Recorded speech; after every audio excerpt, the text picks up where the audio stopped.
Welcome to Overfunctioning, conversations for women who carry a lot. We are your hosts, Jolene Altman and Brittany Zwart. We are therapists, but we're not your therapist. We spend our days supporting high capacity, thoughtful, and overwhelmed women. We are also these women. On this podcast, we talk honestly about the mental load, the invisible labor, the ambition, the motherhood, the relationships, the expectations, and the cost of being the one who always has to handle it. If you're competent, capable, and quietly carrying more than people can see, you're in the right place. So let's get into it. Hello, Jolene. Hello, Brittany. Yay. Episode 4. I know, yay. So today's topic is imposter syndrome. And on brand, I'm having imposter syndrome about talking about imposter syndrome. So I can't wait to live the experience that we're discussing today. I mean, isn't that the microcosm of therapy? It's like, we're trying to get you to see the thing that's happening to you is happening to you in every relationship. So I always say, like, therapy is a microcosm for what is happening outside in your world. So doing a podcast is also a microcosm of what is happening to you in your world. I don't want to reflect on that, though. Don't do that. So what is imposter syndrome? And I think we'll talk about what is imposter syndrome, but also what is it in relation to overfunctioning. So imposter syndrome, I hear come up a lot. And you may as well, because it has a lot of different shape-shifting language to it, right? So imposter syndrome in general is the feeling of like, I am doing something that I'm not qualified for or as skilled at, or someone else could do better, right? It's a self-doubt. It has some like shape-shifting language to it. And I feel like there's some origins to why it comes up for people that kind of overlap in a Venn diagram. So I'll say these pieces and then we can kind of talk about it. People I see imposter syndrome with the most are perfectionists. People with attachment traumas who either had a ton of childhood trauma or emotionally mature or neglectful parents in some way. And they often aren't even aware that that was their experience in relationships until we start unpacking. And then people with ADHD. And sometimes in the Venn diagram, they might have had all three, which is unfortunate, but can happen. And so I think like that's also when we talk about the roots of overfunctioning too, like it can come from many different places. We can all utilize a coping skill that soothes different wounds for us, if that makes sense. So, imposter syndrome in that way, feeling like I have to keep it all together when it comes to overfunctioning, right? I have to overwork because what if someone finds me out? I hear that one a lot, actually. Yeah, like, me too. Found out. Mm-hmm. Yeah, like what if somebody finds out that I'm just little old me over here? Shocking. What if we already knew? Yeah. Yes. Like the thing about imposter syndrome too is this belief that like if people knew whatever it is we're worried they would know, right? Because we have this big like thing in the closet sometimes with imposter syndrome. If people knew, then they might not like us, they might reject us, which kind of comes back to like attachment and belonging in the friendship episode a little bit, right? Yes, for sure. Overlap. Or like maybe I will lose my job, or maybe like it seems like the other thing I hear a lot with imposter syndrome too is maybe not in someone will figure me out language, but it's everyone else has it all figured out. Seems like everybody else does too. So like they're kind of like they're two sides of the same coin, which is I don't know what I'm doing, or I feel like I don't know what I'm doing. Absolutely. Yes. I mean, I think that I feel like I don't know what I'm doing is, I hear that a lot from women. And I'm like, nobody does. I say this thing all the time. This is the first time that I've ever parented a 12 and a half and a 14 and a half year old. Yeah. I don't know. I may know what I'm doing to an extent, but really I don't. And nobody does. Right. I think that's we're just figuring it out. Mm-hmm. I feel like there's a thing that we've seen that says like as a kid you thought adults had it together more than they did, and like how disappointing it is as an adult to realize like we're all just figuring it out on the fly. Nobody knows. And the other thing that I hear are people dismissing accomplishments that they have, comparing yourself to everybody else. Oh, I feel like everyone's really smart and everybody has it and everybody kind of gets it. No. That's not true. Just like we're saying, or feeling behind, despite the fact that you're doing just fine. Mm-hmm. Yeah. Well, I want to touch on the ADHD nugget for a minute. I know it probably comes up later in our script, but this is what we do, or what I do. So because ADHD. We both do. Like, because it's the ADHD, which is that like late diagnosed ADHD women later misdiagnosed, right? Tend to have a lot of imposter syndrome because of all of the overcompensation they've had to do for the ignored or overlooked criteria or symptoms, right? So maybe socially feeling like they have to mask to figure it out, right? Maybe academics were really hard, so they studied hours and hours and hours on end because it was very difficult to stay like maybe focused or get the nuggets. Like I have to Or, overperform. or my experience was the opposite. I was just like, yeah, I just embrace this idea that like, you know what, I'm just not as smart person, right? Because my imposter syndrome of what if somebody found out that I wasn't smart? So I'm just like, you know what? I'm not smart. That's what I used But to just say. tell Oh, I'm not them. that Let smart. me tell them first so they don't figure me out. Yeah, which is actually not Ah, true, right? It was just that the learning style was not resonating with me. And so my imposter syndrome of if somebody finds out that I'm not smart, I'm just going to tell them, which again is not true. yes, it's also interesting because it's a way of like managing the anxiety of being found out. Yes, If I just say, 100%. okay, it's literally what I did at the get-go, right? I was like, hey, by the way, today's an imposter syndrome episode and I'm having imposter syndrome about it. If I name it out loud, one, it helps me feel a little bit better, right? Like I'm not having You're that in in, control. Yep. yep. And nobody's going to say it before I say it. Dang, Brittany, she doesn't know what she's talking about or whatever the story might be, right? And no one Whatever the says tape is. that. No one would You say know, it anyway. I know, but oh, I just want to share And this if with they you do, be because, quiet. well, you know what? I just want to share this with you because it's true. A lot of my friends who listen said, "Oh, Brittany is so smart."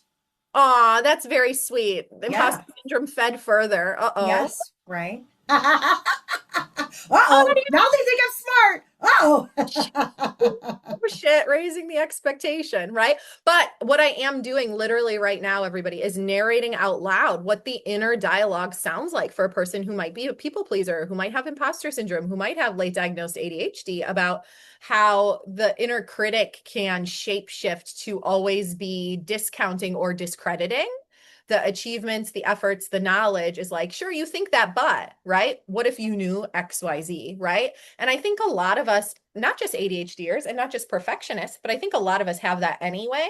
But to those of us that might fit the overlap of that Venn diagram of perfectionism, overfunctioning, and ADHD specifically as a woman, I think that that feature is like on steroids.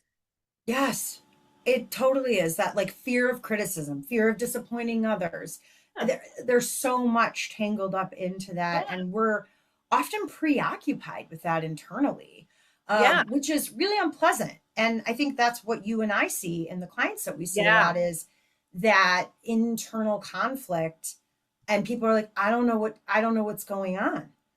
And I also so, am thinking, oh, I'm sorry, go ahead. no, go ahead. I'm thinking about the conflict of, again, this really piggybacks off the friendship episode really well, because I'm thinking about the conflict of needing to be seen authentically in a relationship. But in order to be seen, you have to risk being found out, right?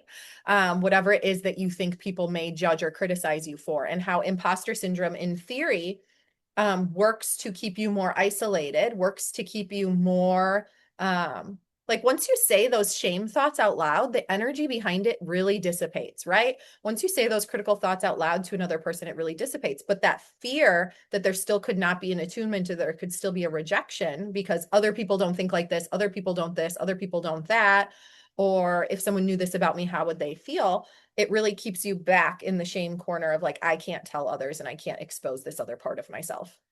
Absolutely, the shame corner. I like that. I You think, lash out. well, explain that because that's so true. And I don't think that people understand the connection between that. Which part? The shame The corner? shame corner and then you lash out. Yeah. Well, There's so a shame real connection. really, Yeah. so this might get into a little more parts work, which if we have a shame part, um, I'm thinking a couple different thoughts. I think the best way to explain it is shame. When we act out in shame, we tend to feel more shame, right? And so when we have a shame behavior or a shame spiral, we continue to behave in ways that reinforce shameful things, right? Which is why we need somebody to step in and say, like, hey, not in a like accountable, like yucky way, but some step in with compassion and be like, it seems like you're having a hard time, right? And if anybody knows about Dr. Becky and the deeply feeling kids, the DFKs, literally like the part of the deep feel is like they spiral in their shame, right? And you could be like, oh my God, you're having a hard time right now. Like, let me help you. Shut up, I hate you. And you're like, Yes. Yes.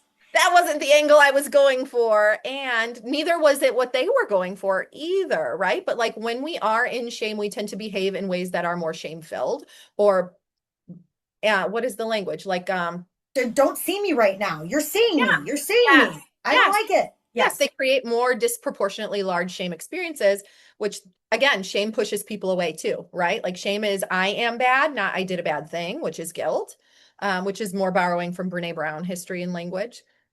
Yep. She does a lot of talking about shame as Love it. it Oh, I love expresses itself in all of these arenas that we've talked about in overfunctioning. She is a good. I have to take her in small doses because sometimes it can be a little bit pop culture-y, but Yeah, I haven't done she any of her recent work. It was like yeah, 20 she has hour yeah, she has a vulnerability. lot of really good baseline information about shame, showing up as our best selves, and her research is really fascinating. And she's a researcher, and so I Mm-hmm. value a lot of what she says. Sometimes I just have to take it in small doses, which is Yeah. okay. Yes. Yes. Well, and I mean, she's a white lady researcher, so we're going to have white lady research as much as she is a social worker who is social justice minded and all of those things. And yet, we're still going to see some of that. Yep. So I also think like what does imposter syndrome feel like? So I talked about like the shame piece about being found out, feeling like you're fooling everyone. We talked about waiting to be found out, comparison, feeling behind despite evidence otherwise are things that you listed earlier. It's Yeah. also this it goes along with the perfectionism of like other people can do that and it's okay if other people make that mistake. I actually can have a lot of compassion for somebody else in that scenario, right? But I can't, it's not allowed for me. Yes, 100%. Like and that kind of goes back to shame. I will share something. I had this trifecta, right? I had undiagnosed ADHD. I'm not a perfectionist though, so I don't know what the third tier is for me. But this imposter Wait, syndrome, the trifecta. yeah, I don't really know what my trifecta is, but I will share. Even into my 20s, somebody would ask me what I thought about a movie. And I would sort of wait to see what other people would say because I was thinking, well, what if my perception, like, what if they think my perception is wrong? Hmm. Right. So I would even have imposter syndrome about saying my opinion about something, which That is doesn't seem wild if like you know you. me Yeah, today. that doesn't seem like you. Yeah, yeah. But you were Well, in your 20s. Growth and happened. I don't even think that that's how I presented, but that's what was going on internally for me. Ah, so you Um, think like on the outside you looked like you were just like waiting your turn. yeah. But on the And inside maybe, you're scanning. And then did you change yes, response based on other people's responses? sometimes, yeah, if I'm being honest, I had to do a lot of work on that. And now, if you know me today, you're like, what? I mean, Yeah. I usually say my opinion and then go, uh-oh, I said too Oh yeah, much. same. Mine's more of the impulsivity of like Whoopsies. I couldn't pull back Yeah, even if I wanted to. Yeah. yes. But the imposter syndrome of wanting people to think that I understood something instead of just embracing how I felt about something was so real to me because I felt like everybody else had it, the knowledge Yeah. somehow that I Yeah. didn't. It And I also was constantly waiting to be found out. And I think that well, that's just I want this to be relatable in case anybody else has experienced that. Even yeah, if you're it is. still It is. experiencing that today, it's okay. I mean, I just so happen to be in a profession that forced me to do work on Yeah. that. Is Yeah. to be a therapist, you kind of, I mean, to also, let's just name it. To be a therapist, you have to have the ultimate imposter syndrome. Like, listen, man, I have to just present as if I am the expert in the Got it room. figured And I out. am, right? But, there's a little bit of fake it till you make it when you start, There is, right? there is. I Yeah. think this is two things that's coming up for me. One, I'll talk about the therapist piece first. I literally will say to clients, like, if something happens, I'll be like, in case you ever thought I had all my shit together, don't worry, girl, I don't, right? And they'll be Oh, like, yeah. I say, that's if what I these like. walls could talk, I always say that. If these walls could talk, like, I mean, talking trust about me. parenting with clients is the most humbling. Oh, It's in a good way. Like, I'm like, can I give you an example of a time I lost my shit about something so you can same. understand, I especially your always, clients? Hmm. yes, I always try to level the playing field about parenting Yes. because that is the wildest, I'll say, well, guess what I just said to my kid? What? Or I'll say, guess what my son's favorite song is, which at the time it's not anymore, but at the time it was "Fuck the Police." I'm like, so Oh listen, yeah. yeah, Oh my which is great, God. right? But I'm like, I say that because I'm like, I'm not judging you right now, by the way. Exactly. Exactly. Like, don't Yes, worry, we've got our stuff going on. Then yes, the other thing that you said that I want to come back to, which I think is a really important nugget, when you're talking about the movie piece, right? And you're talking about waiting, you're like, I don't think it looked like that on the outside, right? So I think a lot of times we think we're the only people with the imposter syndrome. And like, if one of us could be brave enough to say first, hey, I have this going on, you would hear me too, me too, me too. And guess what? Like, none of us are imposters if everybody's got the experience, but we're assessing the outward mask of like, oh, everybody's faking it in a way, right? Everybody's faking adulthood, everybody's faking it in so many ways, and we presume because we can't read their mask that they must not be having that experience, but nobody would have known that about you. yes, absolutely. I mean, maybe somebody who knew me really well did, Hmm. but Hmm. I don't think I presented that way on the outside. When I worked in a high school, here's an anecdotal story about kind of fake it till you make it, right? When I worked in a high school, that I wouldn't As a see, social worker, were you a social yeah, worker, I Brittany? was a Okay. crisis counselor. I was a crisis counselor. Ooh, okay. So you And were an outside agency inside. Okay. yeah, for 5 years, I worked in an outside agency that was like I would go into schools and do groups and individual therapy. I loved it. And then for 2 years, I worked directly for the school district I liked. So they hired me, and then I was embedded in a high school of 1,800 kids. And it was like doing crisis counseling and doing all. 1,800 kids. Yeah, it was a growing district, but that they were right on like the burst of like it's time to get a new school. And then I left to go do some other stuff I can tell you about another time, guys, if we want to get into PTSD in the profession. Oh, Yeah, okay. lovely trauma dump. But anyway, so in the school district at the end of the year, I didn't really see a lot of seniors. Seniors kind of have access to a lot more resources. They might have jobs, sports, driving. I found that I would see a lot of freshmen who needed support at the start of the year making the leap.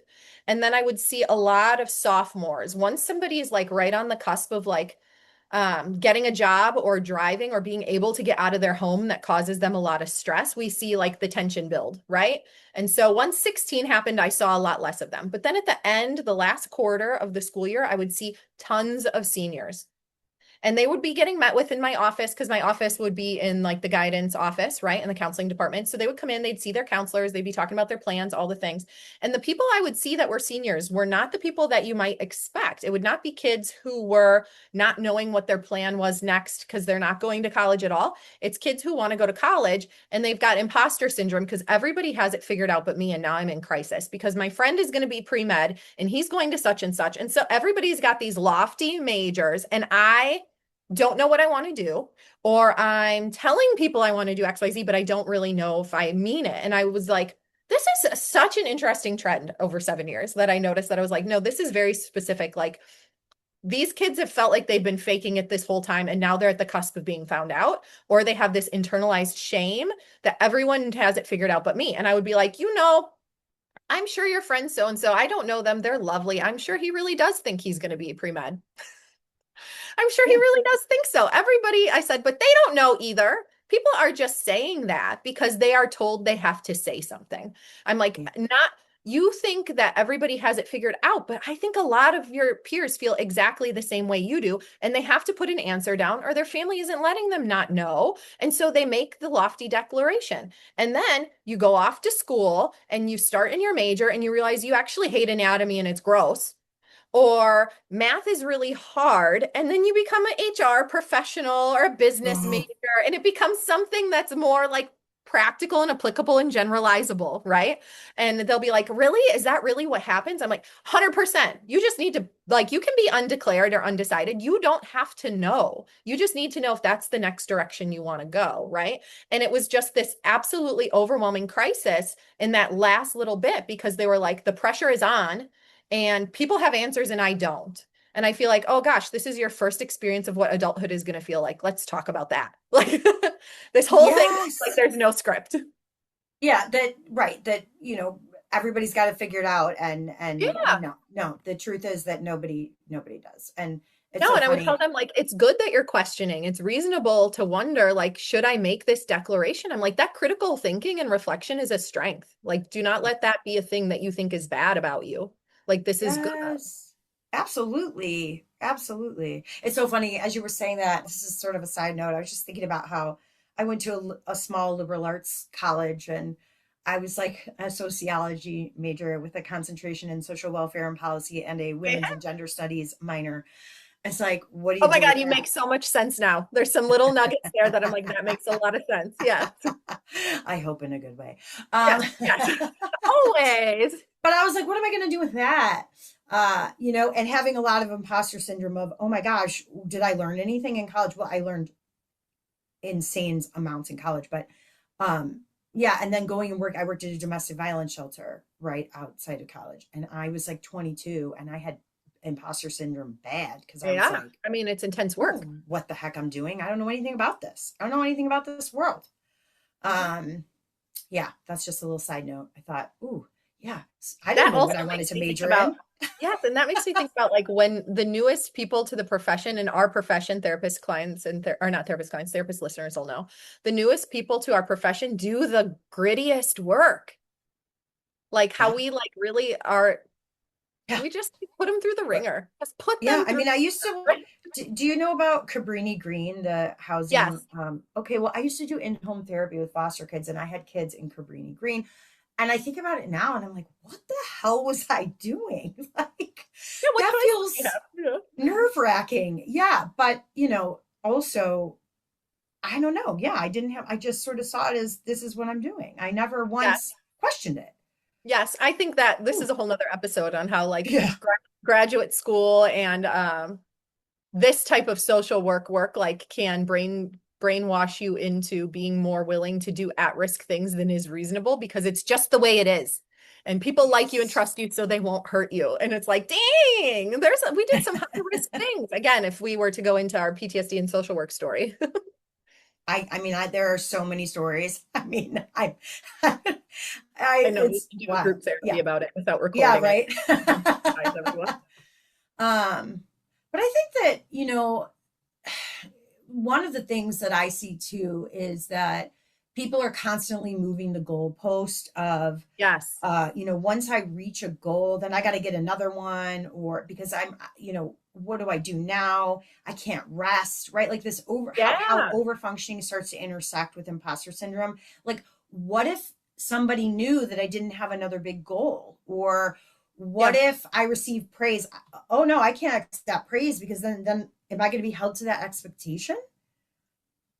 Yes, yes. Okay, so the moving the goalpost thing is so interesting because I see it all the time with clients, especially perfectionist clients, right? And if you're listening, you know what I'm talking about because you've gotten this speech. And they'll make like they'll make like a broad goal that is maybe a feeling, right? Or like something where it's just very broad. And I'll be like, let's operationally define that. And they're like, what does that mean? Right? And I'm like, I need like we're almost gonna smart goal it. Like, how would you know if that goal was met? Because what I'm hearing is a weaponized way to always criticize yourself and never arrive. And like we need to be very clear about this. If this is this thing you're working towards, how will you know if you've gotten there? And they'll be like, I'll just know. Every time someone says to me, I'll just No. like, we're done here. Nope, no, not we're really done here. But I'm like, no. Let's talk about that. And like, what does that look like? Because when you achieve the goal, you could make 99% of whatever the goal is. And that 1% you will criticize yourself for if you have not operationally defined it. And it's all like we like wipe with the broad brush, as they say, right? Like, well, now I didn't do it. And I'm like, but what was the goal there? And so when we talk about like risk taking behaviors or new behaviors to take between now, like good risk taking between now and next session, we really talk about, I'll say, how will you know if you've achieved the goal? What will success of this look like? And we very specifically name it because otherwise it comes back and it's like, no, I didn't get it. And then we can talk about it. And I'm like, this sounds like this went really actually very well. What is Right. actually getting in the way here for you? And why might we think that that's a real, like, why would we have XYZ as the expectation? Maybe it's not realistic. Maybe that's not something we can control. Is that about another person? Are we trying to make goals that are like other people have to participate in? Like, I can't have a goal that we get out the door without meltdowns for my kids. That's not a realistic goal. I will always feel like a failure if my success is hinged on how well regulated my children are. Right. So then the reframe of that would be, Brittany, how well regulated are you Did in we the get out the face door of your without kid? me having a meltdown? Right, exactly, right? I mean, Yeah. it's so funny. That's one of the things that I have said to parents so many times. If these walls could talk, it's different a little bit now because my kids are older, but mornings, man, mornings in Yes. houses are wild times. Yes. Talk about feeling like an imposter. A lot of people feel like imposters dropping their kids off at school, being like, oh my Oh, gosh, I love you. Have a good day. I know I just cussed you out 10 minutes ago and yeah. screamed about brushing your teeth and getting your shoes on.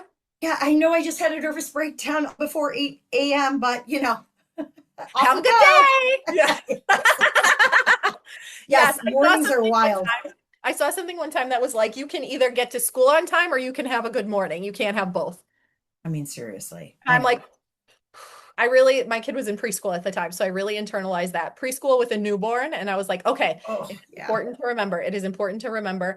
And like, we would get there, and my husband would be like, on days he would drop off, he'd be like, did you know that like, so when we were 5 minutes later or whatever, only three kids were even there in the class. Like everybody is late and having a hard time. And I'm like, here we're like, I think it's only us. I think we're the only ones having a hard time. And he's like, 80% of the class wasn't even there yet. Like we're all struggling. Everybody's having a hard time. Mornings are hard. They're Yeah. Oh, hard. preschool. Preschool. Yeah. Talk That about was parents. your oldest? Was when your Yeah. oldest was Yeah. in preschool? Yeah. He loved Oh, it. He loved it. He still talks about it. He's very nostalgic. He's a Capricorn. He's so nostalgic about things. I love it. I love that because I just asked my kids something the other day about a restaurant that's been closed now for like 6 years and they haven't put anything in that space. And we used to go to that restaurant all the time when the kids were little. I was like, "Do you guys remember that restaurant?" We're looking right at it. They're like, "We have no idea what you're talking about." What? I was like, "Because they don't remember because it It's was a like childhood amnesia age. Yeah, maybe. 6+ years ago." They're like, "I don't remember that freaking restaurant." I'm like, "What do you Aw. mean?" And then I'm like, oh my gosh, I really probably don't because I think that they were like 7 and 5 when it It was closed. like a core memory of their childhood, you thought. And they were like, "Hmm." Yes.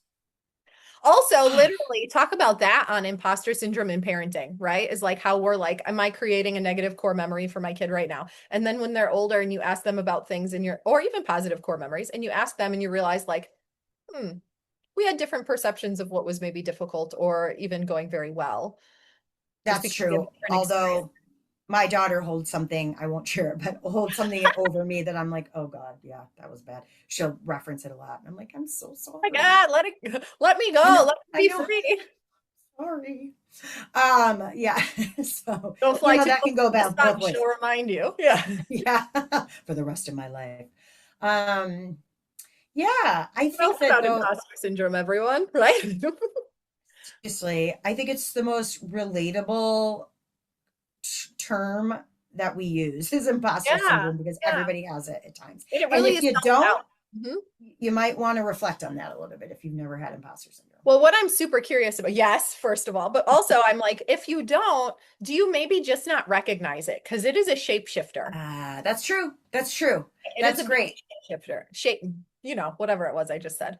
Okay, so why overfunctioning women especially struggle with this, right? Women are socialized to care for everyone else. And so if I don't do this thing, am I like, it's the emotional weaponization of like, do I love you enough? Do I all of these things? Or like, do I deserve time for myself? How do other people get it all done? The self-sacrifice, productivity tied to worth, kind of like that, rewarded for self-sacrifice, being the responsible one. And so like we have a lot of stories that are like caricatures or like funhouse mirror perceptions of what these things Yes. actually look like, right? Because so often we could look at like a vignette written about us. And if you de-identify it to be you, you'd have so much compassion for the person in that story. And then if you're like, now insert Jolene, and you're like, oh gosh, she could have done so much better. Can you believe she did that? This is so right, like about yourself. And the way that we have unrealistic, unfair scrutiny for the internal struggle and so much forgiveness and acceptance often for others. Yeah. Oh, I mean, I say that at probably every day that I see clients.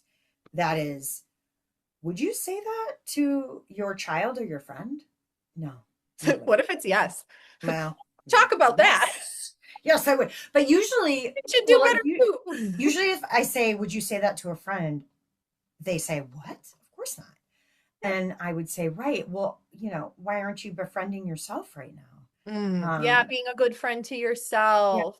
Like being kind to Oh, yourself. I remember a friend of mine once said to me, be nice to my friend Jolene. And I thought, oh, I I say love that. that I say line. that to clients. Yes, Yeah, yeah. They'll yes, be like, yes. "Hey, be nice to my friend so and so. I hear how you're talking." I say that too because it's really true. And I want them to feel value in that moment. And if you can't value you, then I'll value you. Yes, and we're doing it with like it's teasing, but it's warm and it's a boundary and it's also compassion at the same time. Like I'm gently pointing out, like, hey, in this moment, that self-criticism is like, you're being so hard on yourself right now. And like, let me wrap you in that, like as a friend. Like, no, I want to protect you from that self-talk about yourself. Like, I would never let somebody else on the street talk to you that way. Get over here. Yes. Oh, I like that. That's a really warm image of how do you work on, when imposter syndrome really impacts your self-esteem. How do you what are the tools then, right? It's like, oh, recognizing it first that it's happening. And sometimes, Yeah. like you said, when it's a shapeshifter, sometimes it's hard to recognize that that's what's actually Yeah. happening.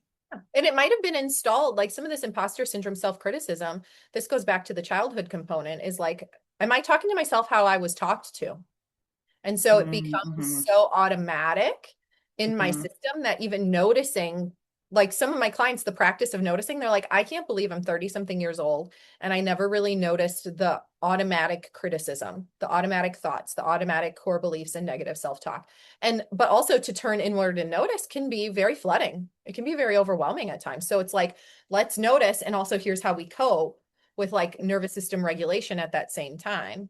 And I like Yep. using like parts work noticing for that, right? Like I notice in my system I have this critic, right? And if I can like narrate the face or the sound or see it as an entity rather than all of me, even just that unblending a little bit can be really helpful for not personalizing the negativity as much. If I just kind of notice like my self-critic is like this buddy that's always along, like this backpack I'm wearing and it's really heavy, but it doesn't mean I always have to open it. And it doesn't mean that like I need to tend to it yet. It's just along for the ride. Yeah, and it externalizes it a little bit, Mhm. which is Mhm. really powerful. And that's one of the things in therapy that's helpful is, naming something that exists internally and giving a face to it helps to externalize it. So it's almost like metabolizing it in a way, right? Agreed. Agreed. Yeah, Yeah. And it also allows for some self-compassion, which is the antidote to so many woes is self-compassion, it right? is. It And yet, really is. and when we're like, do some self-compassion work, it's like, okay, but like, how? How? Or, Right? yeah, yeah, or what?